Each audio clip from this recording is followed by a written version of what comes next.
Hi, I'm Travis Stitt, and welcome back to the C-Suite.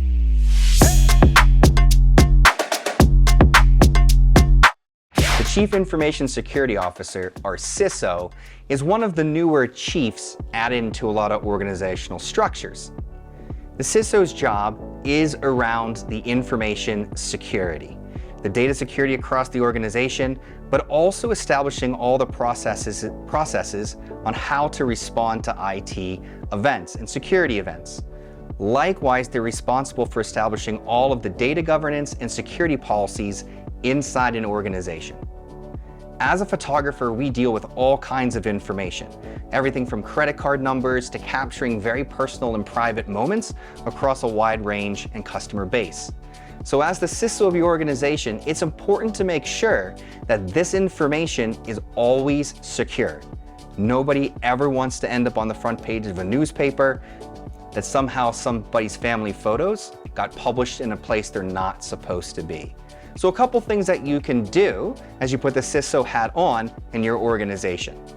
Some very basic, but also very powerful. So for example, use different passwords across all of your various logins and make sure they're long. Make sure they're 15 characters and use a wide range of numbers as well as special characters as well. Also, look at who has access to your actual imagery. If it's just you, it's very simple. But if you have other team members or employees, not everyone needs to have access to everything. So make sure people only have access to the data that's necessary for them to actually execute your job. And lastly, you can call various service providers and ask them what their security policies are and ask them if they're aligned with modern security standards. As a paying customer, you can do this and they will talk to you because again, nobody wants to end up on the front page of a newspaper. It doesn't look well and it harms business. So they want to do everything they can to ensure that all of your data as safe as possible. And lastly, try not to actually keep credit card information and customer credit card information on any of your systems.